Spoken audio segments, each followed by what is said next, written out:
Hello friends, কী বানাচ্ছি বলবেন।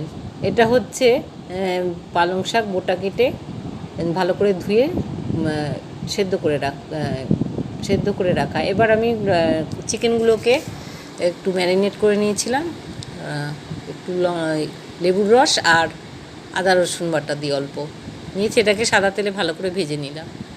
এবার কি করলাম, তাতে লঙ্কা বাটা, কাশ্মীরি লঙ্কা গুঁড়ো, লবণ, হলুদ অল্প দেবেন, পেঁয়াজ বাটা, আদা বাটা, রসুন বাটা দিয়ে ভালো করে কষালাম। যেই কষানো ভালো হয়ে গেল, তারপরে ওই পালং শাক যেটা দেখেছিলেন ওটাকে মিক্সিতে পিষে সেটা দিয়ে দিলাম, আর ওই মিক্সার জারের জল ধুয়েও দিয়ে দিলাম। নিয়ে এবার ফুটতে দেবো, ভালো করে নাড়িয়ে চাড়িয়ে ফুটতে দেবো, তখন চিকেনগুলো সেদ্ধ হয়ে যাবে।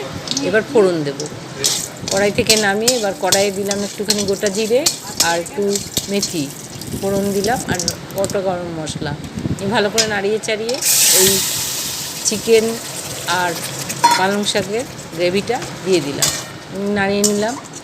1 চামচ বাটার দিয়ে দেবো, আর দিয়ে দিলাম কসুরি মেথি, এই যে হাতে গুঁড়ো করে কসুরি মেথি দিয়ে দিলাম। এই যে বাটারের চামচটা রয়েছে ওই চামচটা বার করে নেব।